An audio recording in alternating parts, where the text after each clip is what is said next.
Jo Leute, herzlich willkommen zu einem neuen Video hier auf meinem Kanal. Und ja Leute, die Husaberg steht gerade neben mir, ne? Aus einem sehr, sehr guten Grund. Wie erwähnt, die Husaberg steht gerade neben mir aus einem sehr, sehr speziellen Grund. Und zwar das letzte Video, was ich von der Husaberg hochgeladen habe, das war einen Kettensatz ändern, kann das sein?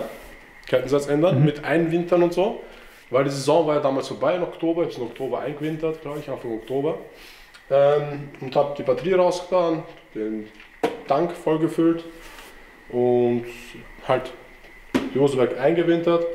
Jetzt fängt die Saison wieder an. Ich habe die Batterie vor 2-3 Wochen eingebaut, Batterie einbaut, alles angeschlossen, habe es dann zum Mechaniker des Vertrauens gebracht. Der hat dann einen Ventilspielservice gemacht, weil ich habe das Bike gekauft mit 90 Stunden und die hat jetzt 101 Stunden oder 102 Stunden rum gehabt. Und ich war mir nicht sicher, ob der Vorbesitzer da ein Ventilspiel gemacht hat, also den Service gemacht hat oder nicht. Habe es eben noch zu meinem Kollegen gebracht. Der hat dann auch den Ölservice auch mitgemacht, sprich Ölfilterwechsel, neues Öl, das alte Öl raus, Ventilspiel, hat quasi alles gemacht, komplett, den ganzen Service. Und dann habe ich es abgeholt, nach 2, 4, 3 Werktagen. Es sollte alles passen. Ich bin dann eine lange Ausfahrt gefahren mit der Husaberg, um zu schauen, ob wirklich auch alles passt. Auch einmal wieder fahren, weil ich glaube, ich bin ja sehr oft, sehr lange nicht gefahren. Ja Leute, bei der ersten Ausfahrt, genau, da bin ich ein paar Kilometer gefahren. Ich lasse mich nicht lügen, ich bin da vielleicht so 30, 40 Kilometer gefahren. Und dann habe ich bemerkt, dass immer mehr und mehr das Standgas, sowohl wenn ich während dem Fahren die Kupplung ziehe, als auch im Stehen, dass das Standgas viel zu hoch dreht. Das ist mir extrem aufgefallen. Ich blende euch hier ein Video ein.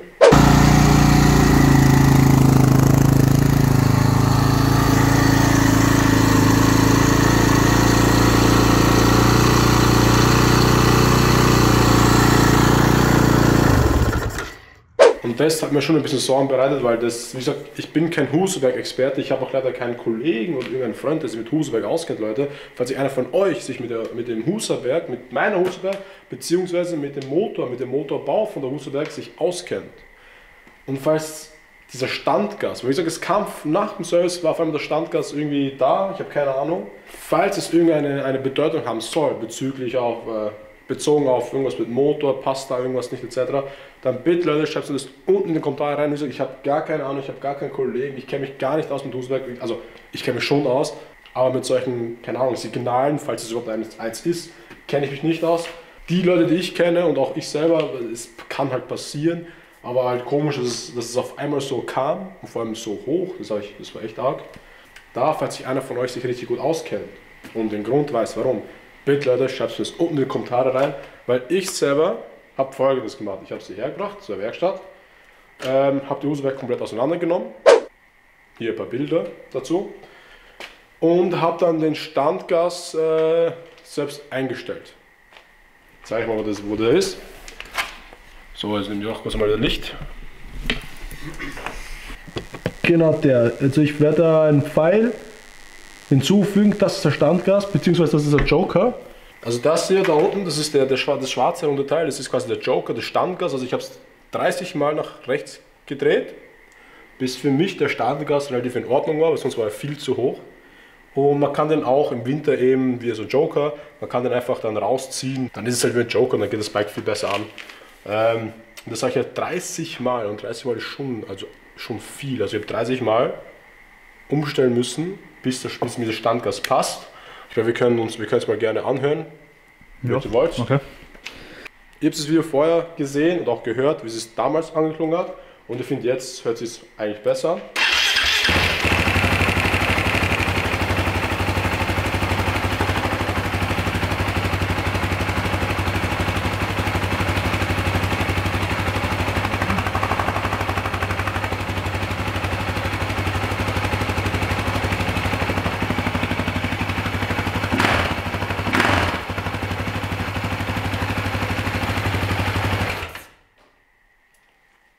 Hört sich viel ruhiger an, viel freier, langsamer. Sollte eigentlich so passen. Und dann noch, Leute, eben am selben Tag, wo ich das Video aufgenommen habe, am selben Atemzug habe ich realisiert, nicht nur das Standgas hat mir gerade richtige Kopfschmerzen nach der ersten Ausfahrt bereitet, sondern Leute, Ihr seht das Grüne da hinten, oder? Bei meinen Felgen. Warum ist es grün? Die Preisfrage. Ganz einfach. Die Kette, also wo ich dort meine 40 Kilometer gefahren bin und immer vom Gas runtergegangen bin, die Kette ist jedes Mal gegen die Felge gekommen. Und meine Felgen haben rund um Atom jetzt Kratzer. Rund um Atom. Wenn ich das gesehen habe, war meine Laune dahin, bin ich ehrlich. Liegt vielleicht daran, es sind 5 Zoll Felgen von Excel, ja, und 5 Zoll Felgen, ja, das ist eine Kette mit einem O-Ring, mit diesem Gummiring das zwischendrin, lässt die Kette dementsprechend ein bisschen breiter machen oder wirken, oder machen besser gesagt. Zu diesem Problem, oder zu diesem Fall gibt es mehrere Lösungen. Bei meiner Userberg leider gibt es eigentlich nur 2 Lösungen. Falls einer von euch zu Hause genau so ein Problem hat, dass die Kette immer gegen die Felgen haut. Man kennt es eigentlich so, dass die Kette gegen den Gummi haut und nicht gegen die Felgen. Aber es gibt auch Fälle, wo eben die Kette gegen die Felgen haut. Es gibt verschiedene Lösungsarten, Varianten. Einer davon wäre zum Beispiel eine dünnere Kette kaufen. Weil ich sage eigentlich diesen O-Ring, diesen Gummiring, der ist eigentlich nur gut, wenn man Enduro fährt. Also weil einfach, falls der Gatsch oder der Dreck irgendwo bei der Kette drin ist, mit dem Glied dazwischen, dann schmilzt es trotzdem besser wegen dem Gummi. Weil wenn da kein Gummi ist und es ist nur reines Metall auf Metall und da ist Dreck drin, dann kann das sein, dass die Ketten halt ist halt nicht gut. Ne? Und dieses Gummi das ist einfach dazu, dass das schmiert einfach besser und das ist halt für die Kette besser und langlebiger.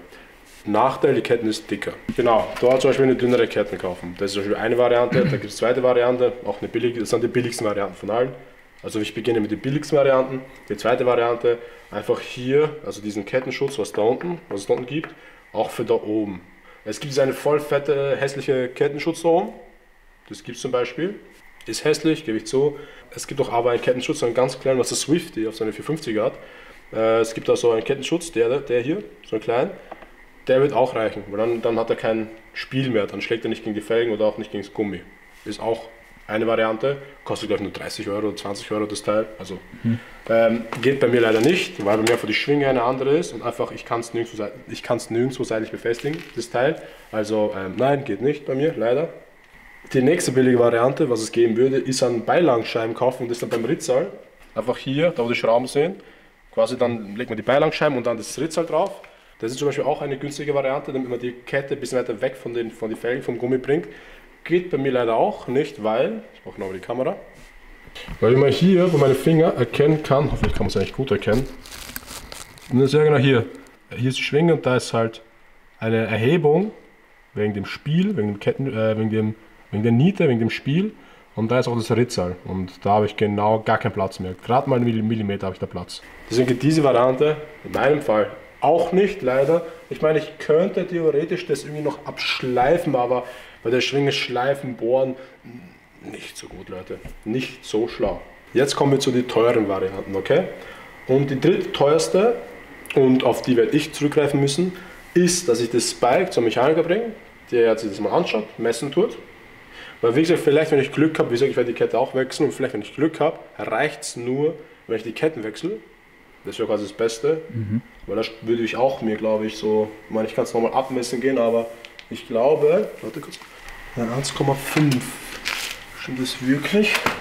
Auf einem O-Ring sind wir ungefähr bei 1,5, also ganz ungefähr bei 1,5, sei es mal 2, weil wir haben links und rechts, haben wir 3 mm, also ich werde am Anfang hoffentlich, ich werde als Mechaniker nochmal abklären müssen, telefonieren müssen, dass wir zuerst mal die Kette tauschen gegen eine normale Kette.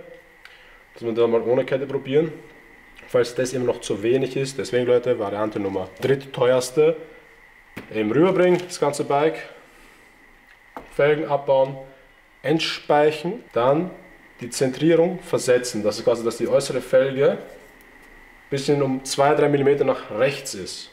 Und dann nochmal neu speichen.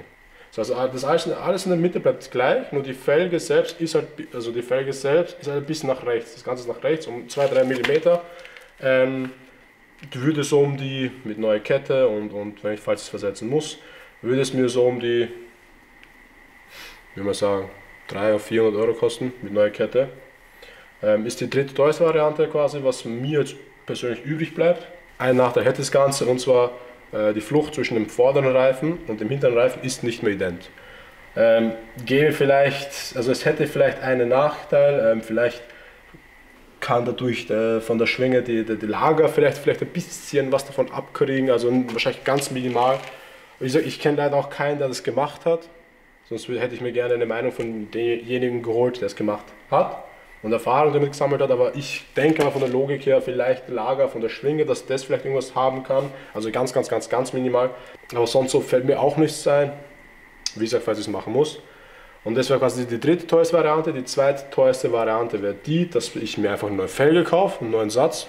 Also statt eine 5 Zoll Felgen, die 4,5 Zoll Felgen von Exlo oder von SM Platium, oder wie heißen, SM Platium. Das wäre quasi die zweiteuerste Variante, was einem zur Auswahl steht. Und die teuerste Variante wäre einfach eine breitere Schwinge kaufen, was absolut teuer und geisteskrank ist.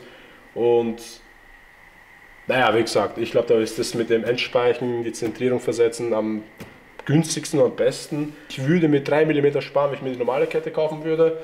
Das könnte es sich vielleicht ausgehen tatsächlich, vielleicht sogar mehr spannen.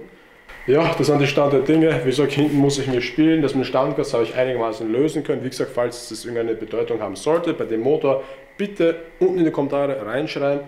Und deswegen der Kette, oder beziehungsweise deswegen meine Felgen, da halte ich noch euch am Laufenden, weil ich habe jetzt nächsten Montag einen Termin, also in einer Woche.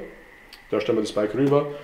Ich hoffe, es genüge, wenn ich einfach eine normale dünne Kette nehme und nicht die Kette, weil die ist ja wie gesagt einfach für den Enduro ausgelegt, nicht für den Supermotor.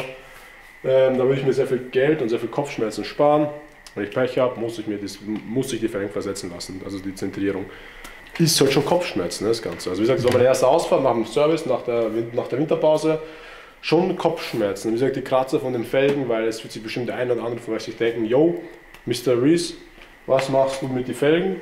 Mit den ganzen Kratzern, was du da hast? Ja, ganz einfach, Leute. 2 Lackstiftarten, schwarz-blau und zack, fertig ist die Geschichte. Also, nein Leute, also wirklich für den Anfang, es wäre auch für mich nicht, also es würde sich nicht rendieren, wenn ich jetzt die Felgen irgendwo einschicke, schleifen lasse, neu eluxieren lasse, halb schwarz, halb blau, wieder Leute, Kopfschmerzen. Aber ich kann ja nerven, kostet so viel Geld, also das möchte ich auch nicht ausgehen, sinnlos. Deswegen 2 Lackstifte tun es aber auch für den Anfang. Falls ich Lust habe, kann ich es ja jedes Mal nachbringen, nachlackieren lassen, nacheluxieren lassen und. Aber Stand jetzt im Sommer, ich möchte nicht so viel Geld ausgeben für die Userberg, weil da werden noch andere heftige Parts kommen, sehr heftige Parts. Und für die brauche ich auf jeden Fall das Geld und auch die Nerven und auch die Zeit dafür. Und ich möchte ja auch noch fahren. Auf jeden Fall, das nächste Video zu der Userberg wird das Update-Video sein, vielleicht hoffentlich mit einer Ausfahrt, sprich GoPro-Perspektive, wo ich Bilder hin und her fahre. Und hoffentlich reicht es wirklich nur aus, wenn ich nur die Kette wechseln tue oder lasse. Ja Leute, das war's von mir. Haut rein, bis zum nächsten Mal Leute und ciao.